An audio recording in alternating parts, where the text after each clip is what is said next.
Welcome to Dining Room Stories with Domar and Andrea, where we take you behind the scenes of the restaurant business world with stories and conversation that inspire. Today, we are joined by two powerhouse entrepreneurs who have left a lasting mark on Melbourne's nightlife and hospitality scene. The dynamic duo behind Bar Bambi. Welcome to Dining Room Stories, Daniel and Nick Rashan. Thank you, gentlemen. Thanks for having us. Thanks for having us. Thanks, guys, for being here. Grazie di essere venuti. Welcome to the show. Thank you so much. Okay. It's a pleasure and an honor having you here. We know you're very busy, but thank you for taking the time. Pleasure. Thank you. We guys, always gentlemen, you boys. So it's a pleasure to be here on a nice summer day. So I've dressed the part as well. You always dress really good, really nice. You're always really sharp. Style is important. Yeah. Guys, tell us about you. Growing up, did you always wanted to be in the hospitality industry? I'll go from me. No. I don't think we actually ever knew about hospitality. Nick and I were both very, very sports orientated as kids and still are now, really.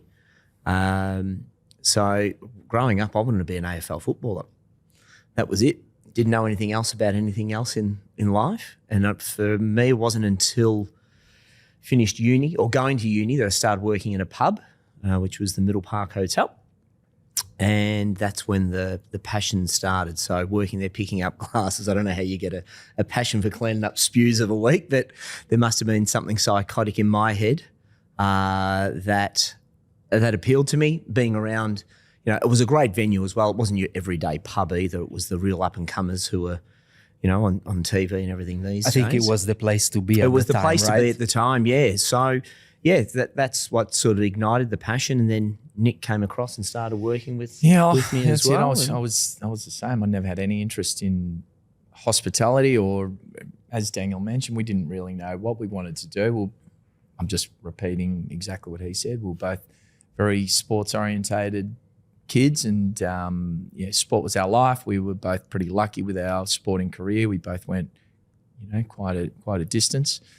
We both studied as well, but even though we were studying, we didn't really have an understanding of what we were going to get out of the study as well. We both did business marketing. It was like, okay, once we finish this, what job do we actually get? Yeah.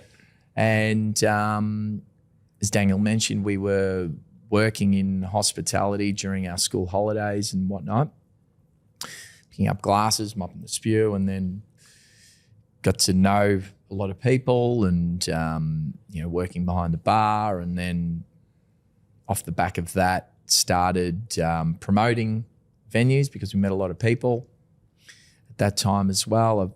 I say it all the time. I had some luscious hair like you back then. So I was doing I was fortunate. I was doing a bit of modelling work at the time as well. So did you live in Milan?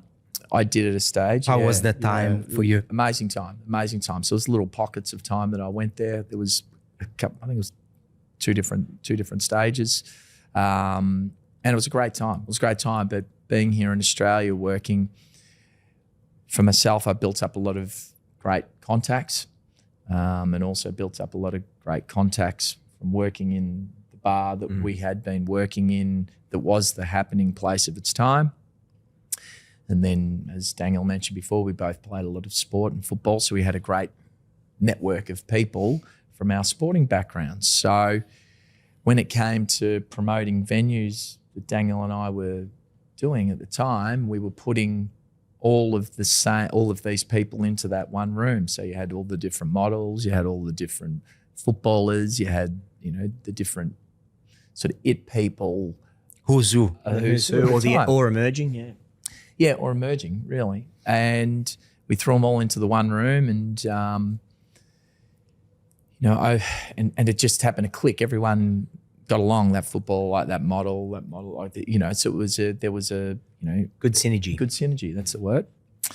And, over the years, we refined that product offering for those people, and those people grew with Daniel and I, from starting when we started promoting, then we moved to another place. Those people would come with us, then to another place. And we got to a point where it was like we felt as though we'd build up a night And once you built up the night, the owner of the venue would look at you and say, all right, well, cool.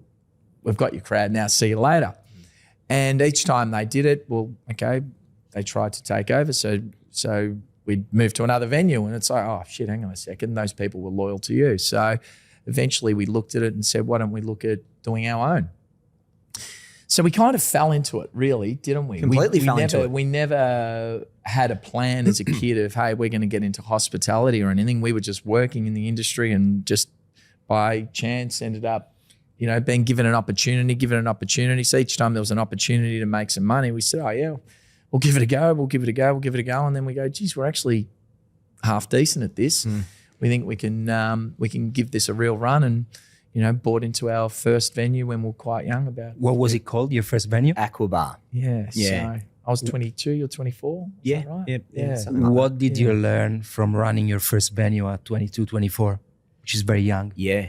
There's laws. Yeah, basically. There's laws. Which made us very gun shy, I suppose, or me more so than anything, moving forward, because from that day onwards, there were a lot of mistakes that we made.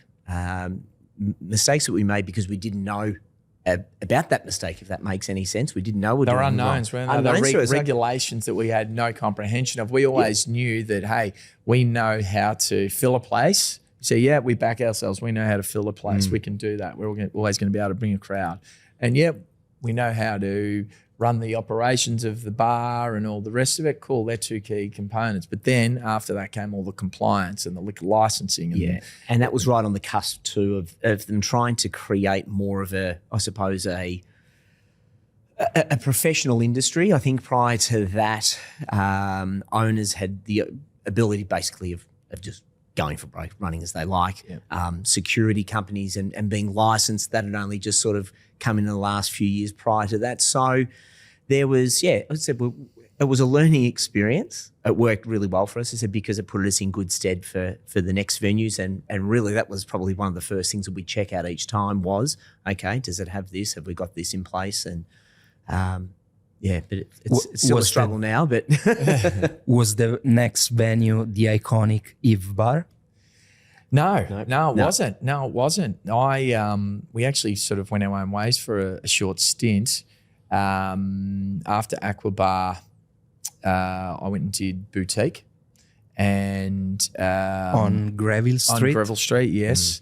I didn't know it was you. Yeah. So at the time, a guy opened it, and it was a really struggling venue. There was no one going there. It was on the cusp of going broke, and he asked me to come in as a partner. Like, should you come? No, he didn't ask me to come in as. Yeah, he did originally, and then I looked at it and I thought I'd sort of try before I buy type thing. So Daniel had gone off and started working in the car game for that little did a little patch bit of time. there, Yeah, did some other consulting stuff as well. Yeah, and I continued down the promotional line, and I started running the Thursday nights there, which was a uni type night, and that was successful.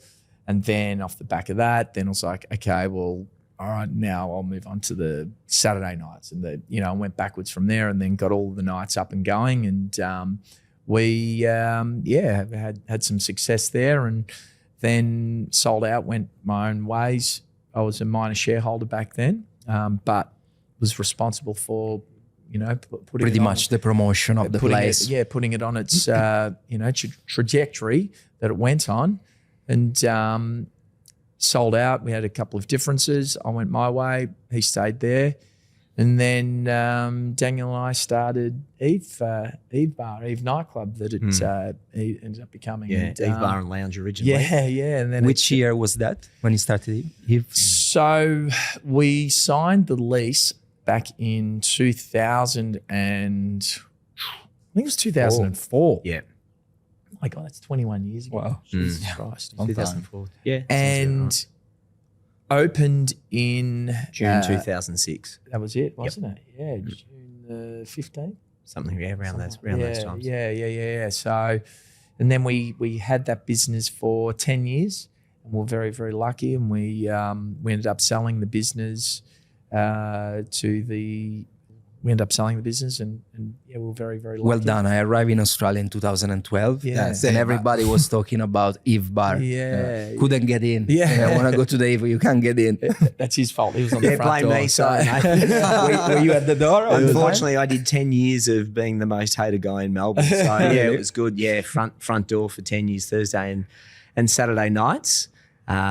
Yeah, How do you manage that? Rejecting people, which is your job. Yeah, look, it certainly it wasn't an ego boost, and when you think about that, someone's coming to your front door to spend money, and if they're not on a list for that particular night, or if we're full, and you're turning someone away, you're turning away business. They want to come and have a good time, and you can't provide that for them. So I never actually enjoyed that. And as a result, you hate it. You hated it. And I'd go, for me going out afterwards, I stopped going out. I thought there's every chance I'm going to go out and someone's going to come over to me at some stage and have a crack at me. And I thought, what, I'm actually not going out. So yeah, for me, it was never a great time to be doing that. It was a stressful time in managing people. We always had a huge line of a week, a good 100 or so people out the front till 2 or 3 in the morning, wanting to still get in, which was fine. Do you ever have to It's stop just about- someone from getting in, kind of famous, or someone is Stop someone famous, did you say? something they couldn't Did- even. What did I mean ever is stop someone is someone famous? someone just famous or coming in is Sometimes we were that packed. Hi guys, I hope you're enjoying the episode. Remember to subscribe to our channel to get updates and keep enjoying the rest of the episode.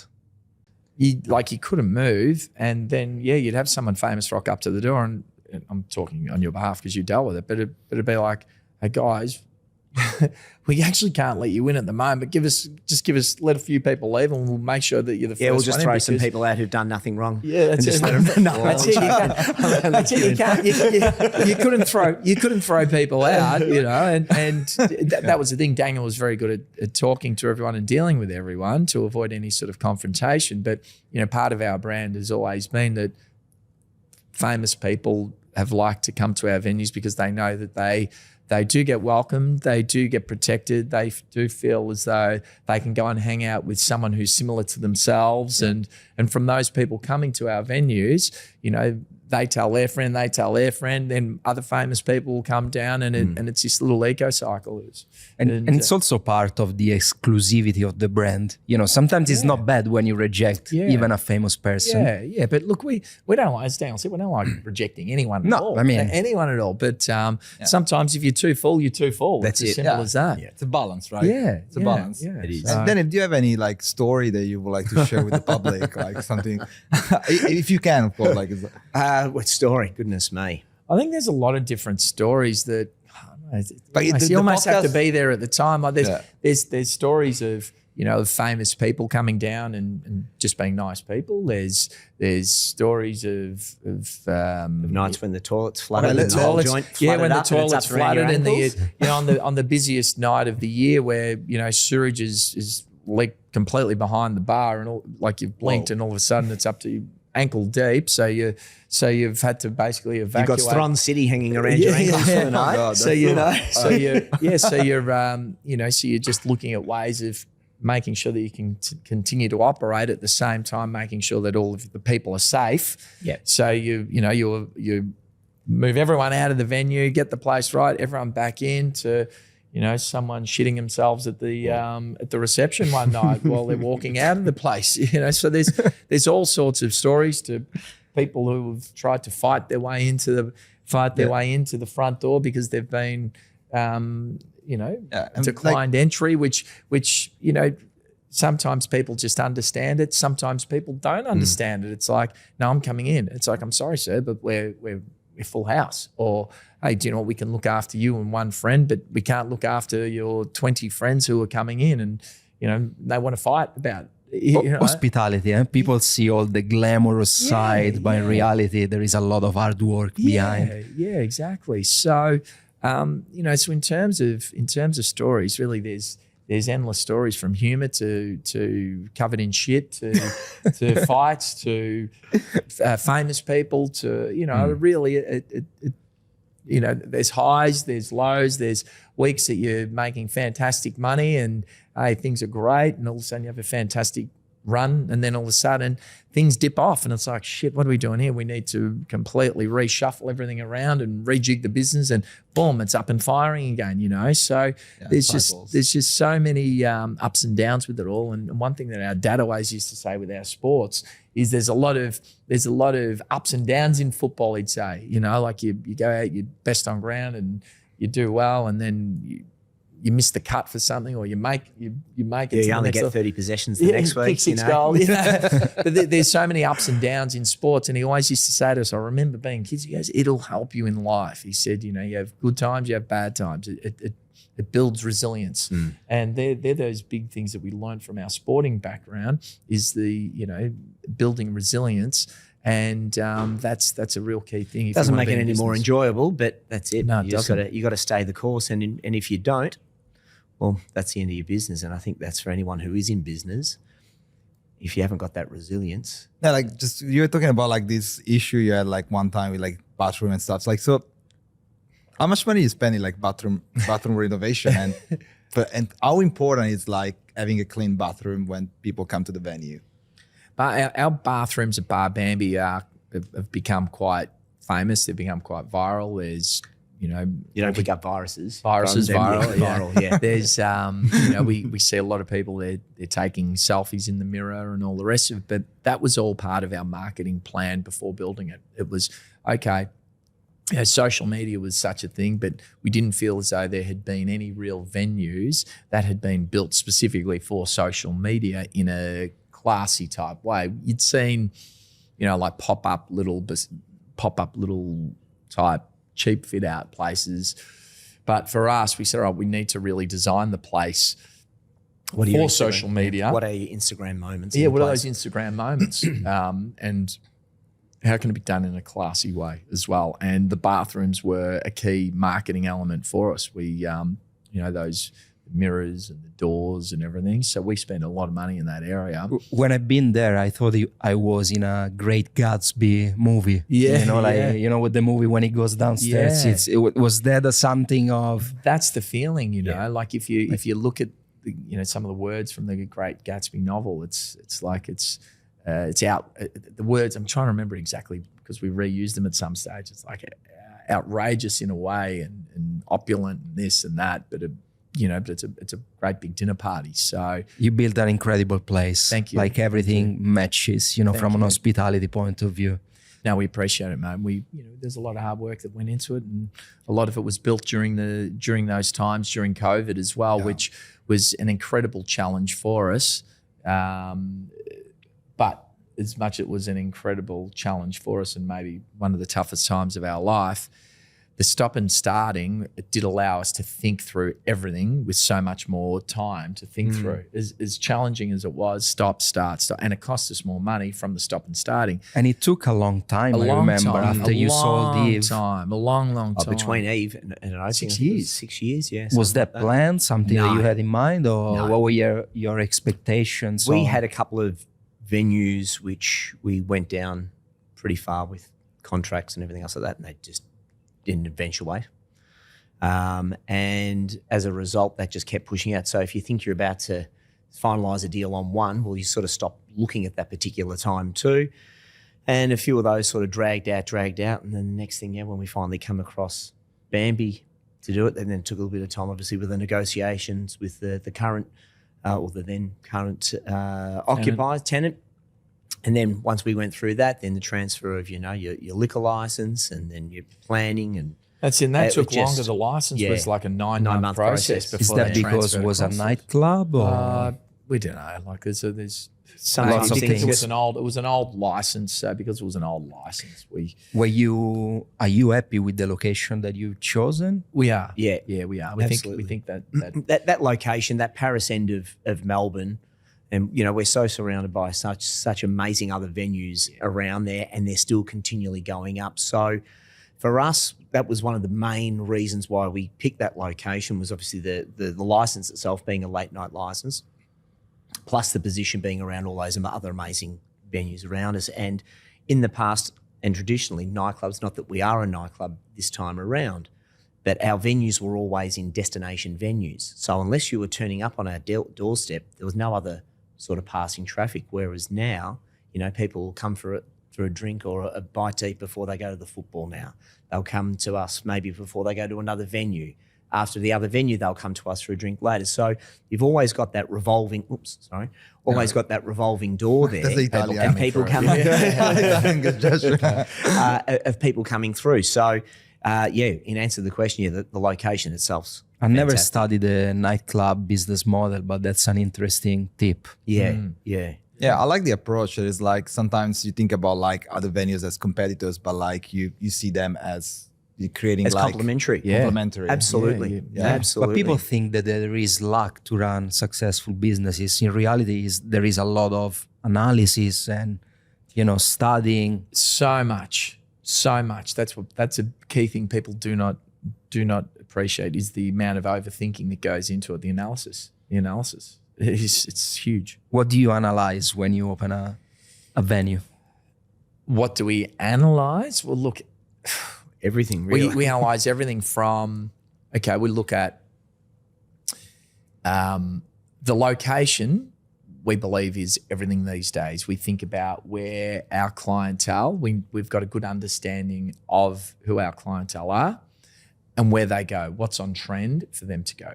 Like I think about 25, 30 years ago, people were going around St Kilda, Middle Park, all those sort of places, Then the trend just stopped in that area altogether. Like Fitzroy Street was once upon a time a real happening place, yep. They don't go there anymore. No. So you just have to have a good understanding of the areas that your people go to, step one. Yeah. Okay. All right, we've got that. Step two, what's available in those areas? Okay, well, there's only X, Y, and Z. Okay, cool. Are they for sale? Are they for lease? Right? What's the size of the venue? What's the size of the venue? Are the numbers going to stack up? So can the numbers stack up? Or what's the rent? Or how much to purchase the building? Or right? But if you're going in as a tenant, what's the rent? Cool. Does that stack up once you run your numbers and you'll sit there and you'll analyze all the P&Ls and you'll go through all the costings and go, okay, yep, we can make this work. And that's really one of the most important things is to really study your numbers before you open the door because... For how many years in advance do you think about keeping a venue like that? I didn't hear that, sorry. For how many years in advance do you think of keeping a venue? Of keeping the venue? Like 10 years, you think in terms of years, Look, we thought with Bambi, it would be a 10-year business. That's what we had in mind. And this is because trend changes. So after 10 years, you need to be up to I think date. you need to continue to reinvent yourself. I think it's a great location. I think you don't find many venues that do last, especially in that late night area. Because people are chasing always something different. Yeah. So we always thought, it'll be a 10-year business, and during those 10 years, we will also, you've got your team infrastructure. Now you've got your team infrastructure. You now need to be setting up another venue. Do you know what I mean? Yeah, absolutely. So getting that first one off the ground again after selling everything up years ago with Eve and that, we started all of our team from scratch. And it's like, okay, cool. Now we've got a good team and a good infrastructure. Now we need to use it because when you're first opening the business, you're spending time on monotonous things, filling out forms, doing things to save money, but the opportunity cost associated to you spending time on filling out that form, doing that monotonous thing. You could be putting your mind to something else and turning that into further money. So now that you've got that infrastructure, it's like, all right, it's go time. You can Let's scale. expand. Let's scale it. Is it better to buy an existing venue and rebrand the venue or starting a venue from scratch in your experience? Look, we've only given... actually, no. Well, No. Aqua wasn't. I think it just needed I think it depends on what the exposure the venue has had during that time. Our first place, as we mentioned, was the Aqua Bar, and no one really knew of it. So it didn't really matter. Had it been there for 20 years and everyone had already been through it, and you go, hey guys, we've just bought it, and you go, okay, yeah, great, but we've been going there for 20 years. Yeah. The toilets are filthy, the joint's breaking down. Well, probably got to get to the place and take to it with a bulldozer and start afresh and give it a new lick of paint, you know. So yeah, I don't think there's a I don't think there's a rule to but But if you see an opportunity though, if you look at a place and go, God, this place here, it's only open 2 nights a week. Why is it only 2 nights a week? Yeah. I reckon I could go in there and put a band on, or you know, or put food on, or whatever it happens to be. Everyone's got their own way that they can look at opportunity. Yeah, see an opportunity, and that's what keeps life evolving, doesn't it? Not all thinking the same. And that's great because you got experience and you build like multiple businesses, but also like you are, especially you then like in the recruitment Yes. space. So how important is to build a dream team? Because you're coming from like sport, right? Yes. So how is important is the team when you actually want to expand and create multiple businesses? Teams everything. Teams everything. You can. There's only so much that you can do personally. There's only so many hours in a day that you can commit to doing certain things. And when you're the CEO of a business, if your business has got 2 people, 3 people, or 100 people, each business still has a CEO, right? And the CEO needs to build a team around him because the CEO looks at that business holistically. We were just talking about it before. There's so many different departments. You do not have time to be doing all of the social media, to be doing all of the marketing, to be doing all of the rostering, to be doing all of the pouring the drinks, to be, you know, so your team is everything, and you need to spend that time with the team to really educate the team to think how you think. You need to train them to think how you think. So the team is everything to be able to work across your business alone plus other businesses. And how do you build trust? Because at the end of the day, delegation requires trust. Do you have like standard procedure? Do you like working like one-on-one, creating a culture? How do you work? I think you start to become a decent judge of people's characters, keeping an eye on proceedings to begin with as well, not just letting everyone just go off and do their own thing. And then over time, you can sort of watch them and, you know, you'll see whether the results are coming through. And if the results aren't coming through, then there's something amiss. We've always, you know, the people we've got who work with us now, I know just been with us for a long time. I always like a lot of one-on-one time. I like slow growth in terms of team growth. If you spend a lot of time with that one person, a lot of time with them initially, great. They know what they're doing. Go for it. If you don't spend that time with them to get them to a point, then I feel as though they'll never do it how you want them to do it. And I don't believe that anyone will ever do things 100% the way you want them to do it. But if you can get them to 80% of the time, I think you've done well. So I believe in spending a lot of time with these people, just day in, day in, day in, day out, day in, day out. Cool, you know what you're doing? Great, off you go. All right, where else do we need an extra help in the business? In that department. Cool, get them, work side by side with you, side by side, just endless time. Cool, next. And then just slow growth in your team. Yeah. I like that. And then if there's then other people who need to come on, if you grow as a business, those initial people can end up becoming your real senior team for long term, and they can be inducting people to the way that they were inducted in the first place. Yeah, thanks, Nick. That's great. And you are kind of seen in the scene like a glamorous figures, right? But I also understand that there's a lot of work that you actually put in your own activities and business. What I can see from the Australian and the Italian culture that people that are like really hard workers, we hard work, you know, so we put like our effort within the business, and you do too, right? So do you like this approach, like getting into the business and doing your first the work so everyone see that you work hard and they're gonna work hard with you? Do you see that? I don't think we work hard to show other people that, hey, work hard. This is just get in there and you do it. Yeah, it's like if the work needs to be done, the work needs to be done. And as Daniel just said, you just put your head down and you just go hard at it. The same, you know, Look, you hope that someone's going to sit there and go, okay, well, you want to follow suit. I know when working for people in the past, if I saw the boss doing something and I hadn't done it, I actually used to feel sick, and it still burns me today. I still remember certain things from years ago.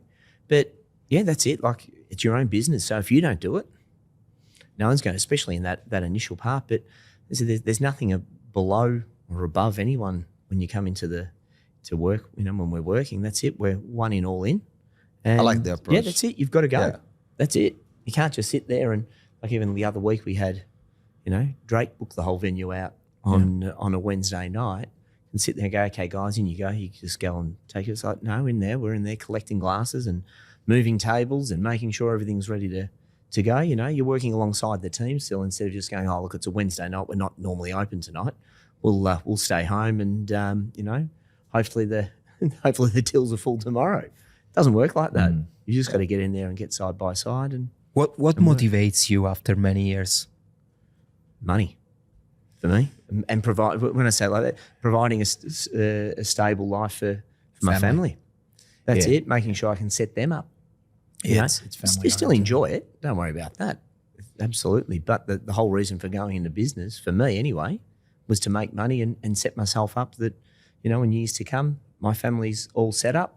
And hopefully they don't have to do the same shit that that's we do. exactly right. Hopefully they're not up until, like, my son says, oh yeah, I want to come and work at Bar Bambi when I'm old. I'm like, I said, mate, trust me. I said, there's a lot easier ways to make a crust than doing what we do. Back to the question, we've put in the hard yards to try and set up our family, and that's been our motivation forever. And if we can give our kids a good education and introduce them to some other industries, I believe there's easier ways to make money than doing what we're doing. In terms of lifestyle, you leave your kids at night, you don't see them for dinners, at different times. It's like, do you know what? You don't want your kids to have to also deal with that. We believe, well, I believe, I'm pretty sure you do too, if the kids can get into some form of occupation when they're older where they don't have to be tied to the space, I think then that's a good result. I don't have kids, so I can't talk much about it. But I think probably you should just provide some guidance, and at the end of the day, they need to do their own experiences. If I can say that, as a single man still, but that's what I believe. From the other side. How do you balance family and business? You're working hard up until late as well. How's your day? How's your typical day? We work every day. Okay, we work every day, but our actual trade hours are Thursday, Friday, Saturday, Sunday. Okay. Monday, Tuesday, Wednesday, Thursday, Friday, we're in the office running the business. Thursday, Friday, Saturday, Sunday nights is when you're making the income. Okay. So when we first opened, it was just ridiculous hours that we were doing day, night. It was 7 days, 7 nights at that stage. Yeah. Now it's pegged back a bit, and we've got, some form of normality, but as much as say some form of normality, it's still not quite normal. But I know with myself now, for example, Mondays I work from home, but I drop my kids off at school every single day. So I get good time with them in the mornings every day now. Great. Mondays I work from home, that's fine. But Tuesday, Wednesday, Thursday, Friday, I'm working from the office.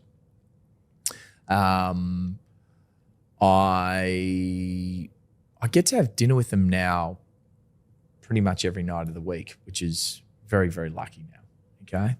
And then I will go into work for the late shift. So by the time they're going to bed, or, I'm heading into work, or say if I'm heading into work at 8:30, they're up for another half hour or something like that, and then they've gone to bed. So I'm lucky in that sense, and then I'll work late until 3 o'clock in the morning, and then I'll be up super early the next day. So on a Friday night, I'll be up, get home at 3 o'clock in the morning. Then Saturday morning, my son's got basketball at 8:30 in the morning. Well, do you know what? I make sure I'm there. Because there's no point in putting in all this work. You're doing the work for them, you say, but all of a sudden you're not at his basketball game or you're not at this. So, well, what's the point? So I make sure I'm there all the time. So, and then Saturday night till late, then Sunday morning he's got basketball training again, or footy, or whatever it might be. So I'm there. Daniel, on the other hand, I think he's a bit unlucky than me because he does the early shift with the work at Bambi, where he's doing the open set, the restaurant area. He's running the restaurant times, whereas I'm running the nightclub times, so to speak. So with him, he misses out on a lot of dinners with his family on a Thursday night, Friday night, Saturday night. So that's where he's really unlucky. But I consider myself lucky now that I spend a lot of time with them. I believe you create your own luck after many years of hard work. You do. But yeah, in terms of our work, that my time is the nightclub hours, his time is the restaurant hours. So that's what Daniel's kind of trying to juggle at the moment. He's trying to get some form of normality in those early hours where you can at least be having dinner with them every night. What is the secret of running a restaurant and nightclub? Is it two different businesses or? Well, it is, but they complement each other. Yeah. The promotion side around it.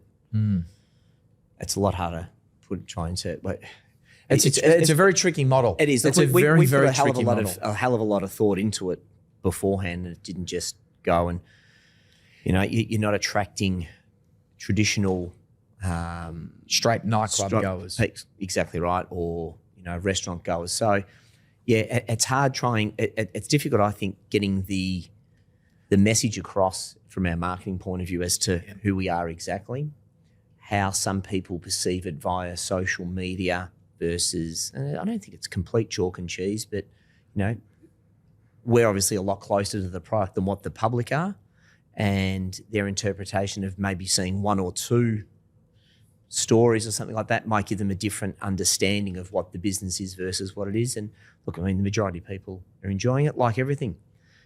Some restaurants or bars or lawyers or whatever it happens to be, they work for some, they don't work for others. Where it's a personality clash, whatever it may well be.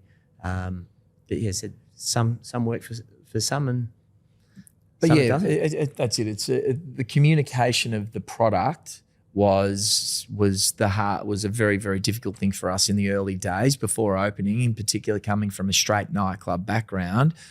Our audience that was getting, that's getting older, needed food and everything else. And we sort of read the play that what was going on overseas, and Europe have done it forever, has always been an early dinner that, that turns into a party. We saw that this is where the market was going with the late nightlife. And it's like, so the messaging, the communication through our social media channels and that was a challenging thing to execute at the start. And then in time, people have got to know what it is. But yeah, they definitely complement each other, as Daniel said. It's they definitely complement. So you happy with the product now, and would you have done the same thing? Yeah, we are. We're happy with it. It's been we've been lucky. It's been a good success, and but we believe that the business models continue to change. We believe that trends continue to change. We're 3.5 years old now, which I can't believe it's gone like that. And we will continue to watch where the market's going. And did you always want it to open 4 nights, or before you wanted Before to COVID, open? we wanted to be 7 days, 7 nights. Yeah. And as we know, COVID changed the world in people's habits. The people who were in the city are no longer in the city as well.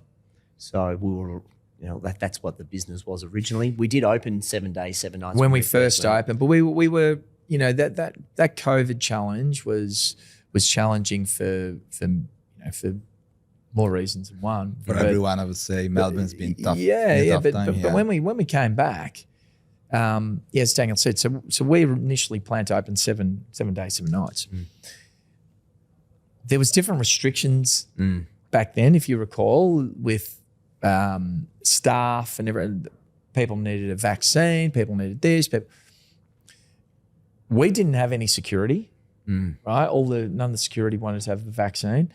In getting staff, all the experienced players, everyone had left. So those early days, the number of hours that you and I were doing just ridiculous. Day, night. And we almost killed ourselves. We were lucky we didn't kill ourselves, really.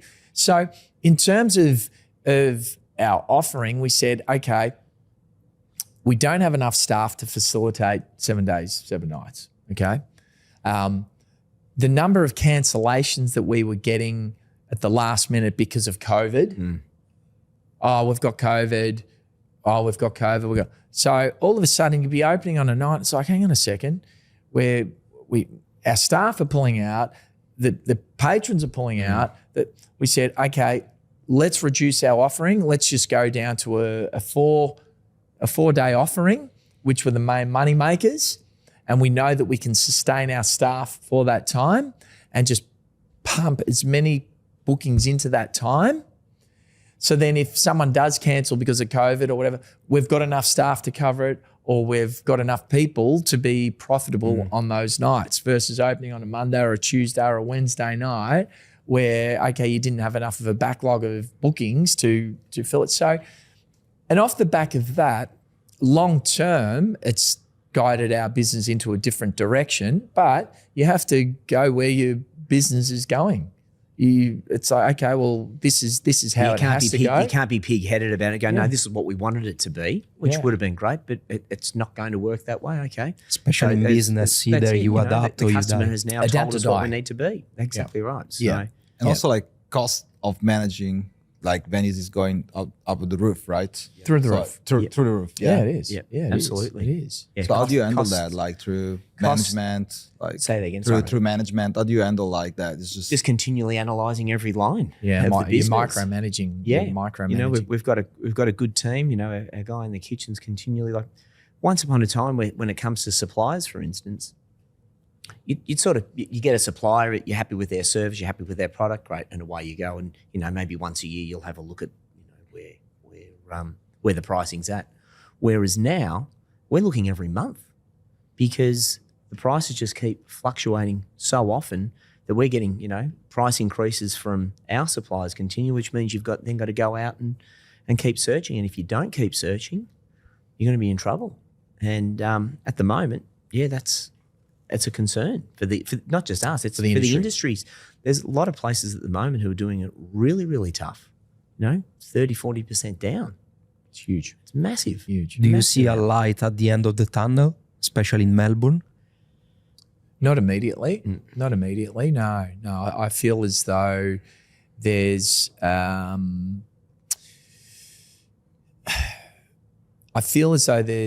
at the moment we're going through, you know, we're in a recession per capita at the moment. Okay. So, you know, there's the population's grown, so our GDP's grown. So technically we're not in a recession, but a recession per capita. So people have got less money in their pockets. Okay. People have less money in their pockets. They're spending less. That's everywhere. Okay. That with their discretionary spend. So the first thing they tighten up on is a restaurant or a cafe right? That means the top line revenue is down, but unfortunately, you know, inflation's been an obstacle. So the cost of goods, the cost of power, the cost of staff, the cost of is continuing to go up. And then you've got like superannuation as we tick over into next year. It's 12%. It goes to 12%. Yep. Okay. So we went each. What's another? I think we've gone up since we first opened. Our wages have gone up by 30%. Yeah. So wages are the biggest obstacle for hospitality at the moment, and then on top of that, throwing your payroll tax, which is a disgrace. Insurance for a nightclub, insurance, restaurant. You know, insurance. I can even deal with insurance. It is what it is. You know what I mean? But I hate things like the work cover premium and your payroll tax, which is an absolute disgrace, where the government are just pouring your money down the drain. And they can say it's for whatever, but it's bullshit. They're pouring your money down the drain. So as a business owner, I agree with you. Absolutely, absolutely. So they're the two things that you hate more than anything. You know, and then power bills are going up which it's all government. That's bad government. So what is your strategy? Our strategy is we're lucky in terms of our brand is strong. We're lucky in terms of we're full every single week, and money is still coming through the door. So we're good. Okay. So I sit here and I complain, but we're very fortunate still, and we're more fortunate than some other people. So we're lucky. You build that, Nick, too. We have, and we've done you build that over time. That's right? it. But what you have to do is you just have to be really mindful of your P&L and keep an eye on the margins and keep an eye on your expenses and look at things. Okay, cut, cool, cut. All right, well, last year's Christmas party you spent X. Well, do you know what? This year's Christmas party, unfortunately, it's X. And that's not just us. Like even this year with Christmas parties, like these massive corporations who had these huge budgets, they just cut them all Cut them together. back. Cut Just them back. zero. So, Sorry, guys. So back to your question, can I see light at the end of the tunnel? Not immediately, no. Not immediately. It will eventually, but not immediately. It's that resilience thing again. Yeah. You Just just having sort of, trying to stay at the game and not, I said, as much as we can sit here and piss and moan about it, you've got to get on with the game regardless. So this is what's in front of us. So we need to make a fist of it and keep going. The Darwin law. Only the brave, the strongest survive. No. always. It's so true, isn't it? Yeah.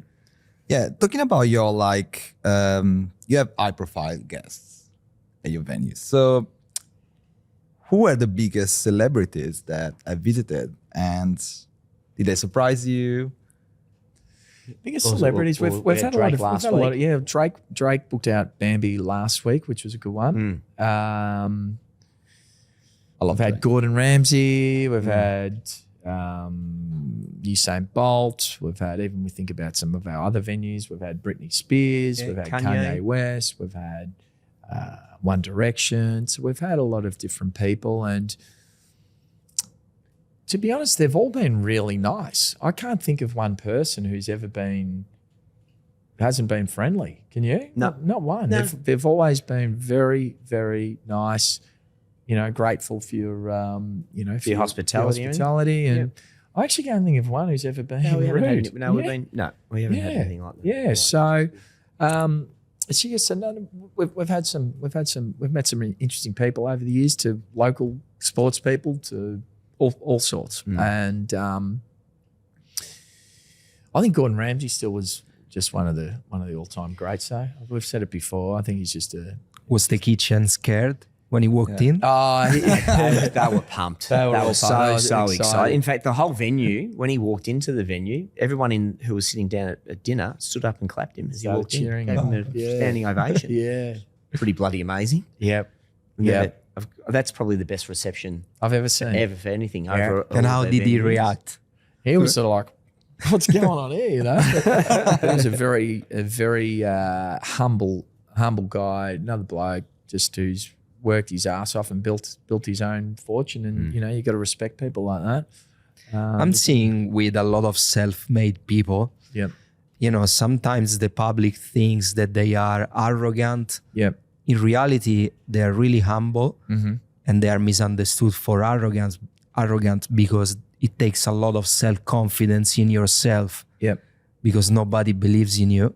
Yeah. But all these self-made people, they're really humble people.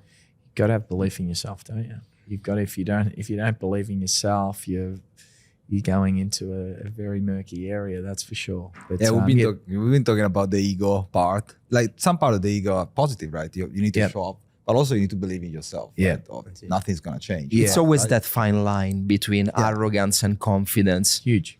It's a big Where thing, if isn't it? people like you, you are confident. Yeah. If people dislike you, you are an arrogant. arrogant. That's it. Take a pick. Yep. So true.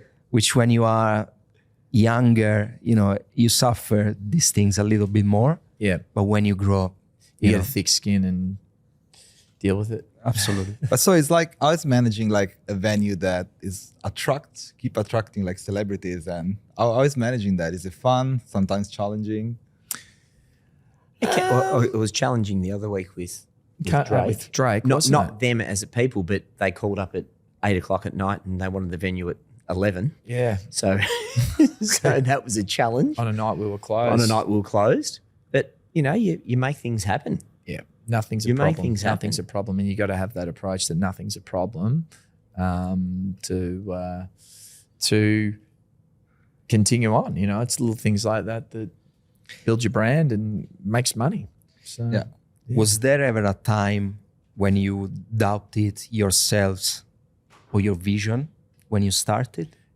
I think Or you're along the nervous way? about it. I don't know whether you want to call it doubt, but you're certainly nervous about it. So if nerves are doubt, then it's doubt. But I think anything you're going into the unknown, and when you've come from, let's say, our last business, which was such a great success for such a prolonged period, you go, okay, we're about to start something which hadn't been done. How are people going to interpret it? How are they going to react? Are they going to show up? Do they actually care? You know, during that time, Nick was still running together events as well, which sort of kept the profile going strong as well during that time. So he was still putting on events which people liked, and like same thing again, the like-minded people in the same situation. So people were just to keep in the loop, keep your finger on the pulse with different people. But at the same time, you know, an event versus, okay, this is the new offering. And once again, though, COVID, which was just a disaster for everyone, really put the icing on the cake. Well, that was the doubt. That was the actual big doubt. Yeah. So to your question, that COVID was the thing that made us doubt things. And at even some stage, it was like, are we even going to be able to open here? We're just bearing money into this place. It's like, are we even going to be able to open here? Well, the way they spoke about it originally with COVID was that, you know, it's the end of the world. Nothing looked like it was ever going to open again. And then with all the restrictions, so for us, even timing the opening of the venue, we had to make sure it was right, because we had lockdown after lockdown, and we'd witnessed other venues who had opened just prior to the next lockdown. You know, the next day they were locked down. So completely ruined their flow, didn't it? Any flow. So all of a sudden now they need to try and get that going again. Well, do people want to hear about your venue again? I don't know. Oh, hang on, look at that. There's something a bit bright and sparkly and shiny over the other side. Oh, let's go and have a look at this now. Forget about that one there. Yeah. So we were lucky in that sense that we didn't have another lockdown after we opened.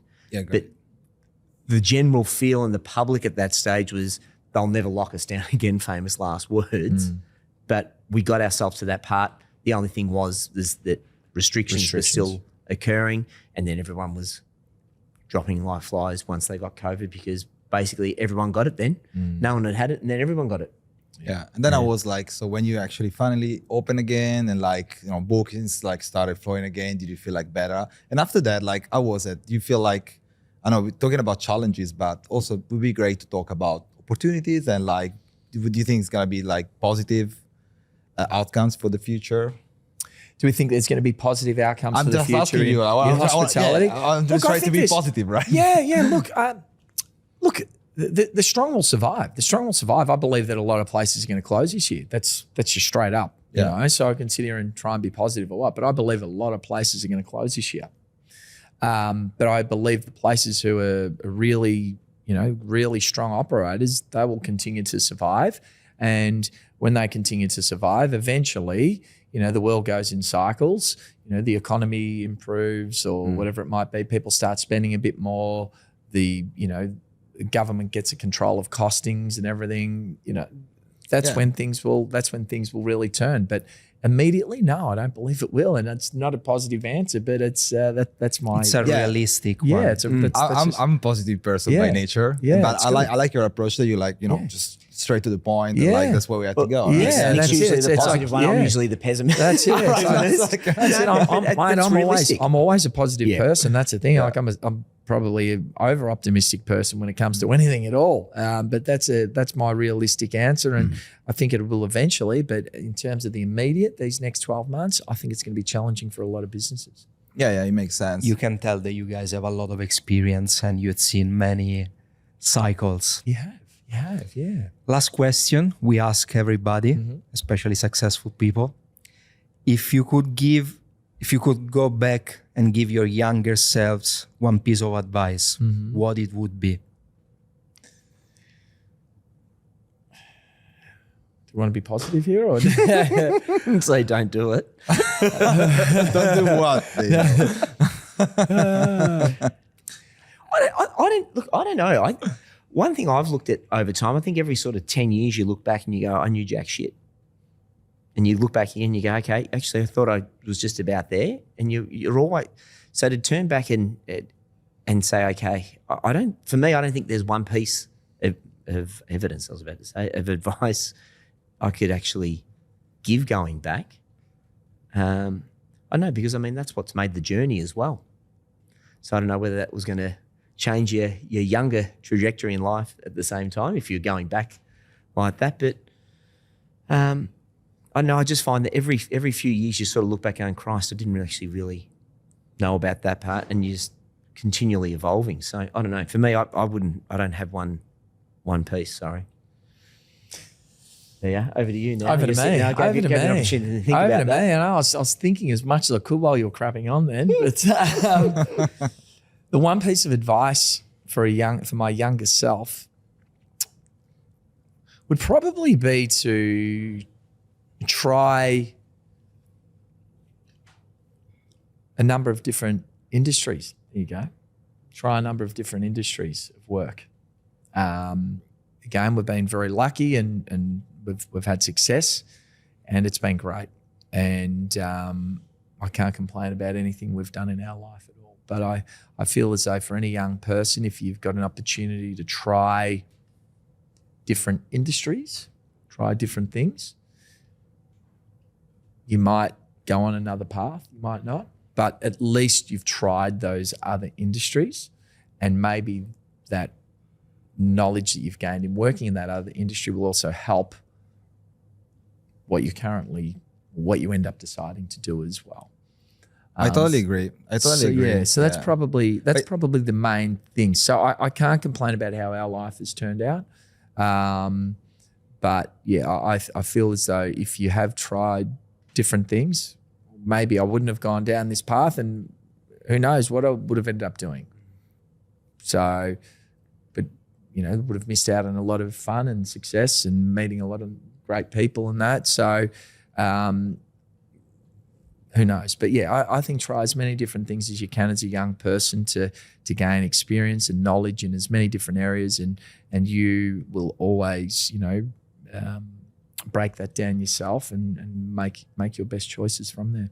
Yeah, and there are like massive challenges, not just for brick and mortar businesses, because I work in digital marketing, and it's the same. Like in the past 12 to 18 months, I've been changing my business model already 3 or 4 times. Now I'm just changing business model every 2 months, right? Really? And wow. Yeah, I have a lot of people that made a lot of money, doing SEO, Google Ads, whatever, and now they're looking at what is the next investment. Yeah. Where should I put my money in? And that's could be a good question for you. Yeah. Because we've been talking about regional Victoria, for example, before, or been talking about how to actually invest money. Some people are moving into the medical space, for example, investing in different countries. Yeah.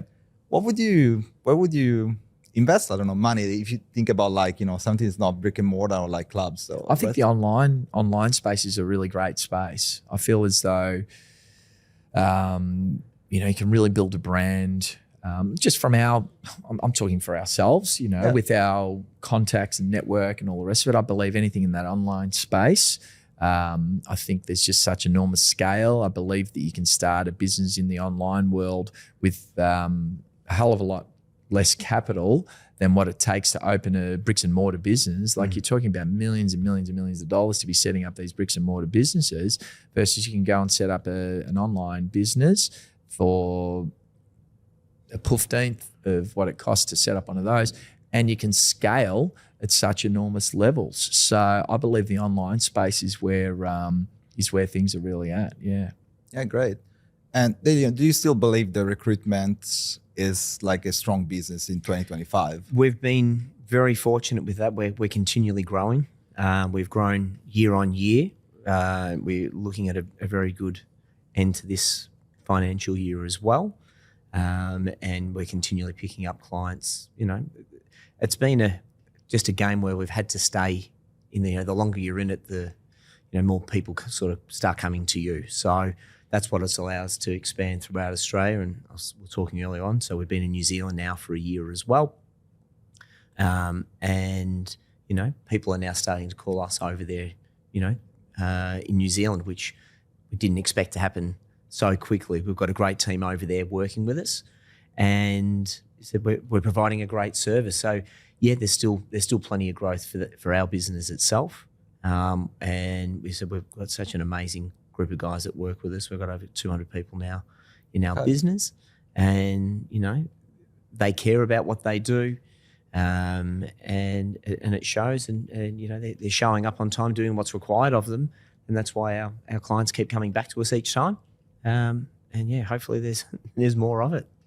Amazing. Yeah. It's great to see Australian entrepreneurs, they also go international, because I think there's many opportunities like for us to actually be not relevant just in here, but over the world. Yeah. So for myself, thank you so much for taking this time and talking with us today. Thank you. Thank you, for having guys. us. Thank for you. being here. Thank you, gentlemen. Thank you. Appreciate It was a real pleasure having you. Thank you. Thank you. Thanks for having us. Grazie gentlemen. mille. Grazie Grazie, mille. arrivederci. Grazie mille. Arrivederci.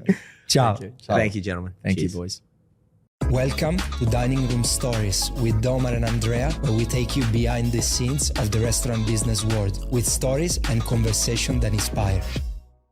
Hey guys, thanks for watching the episode. I'm gonna see you in the next one.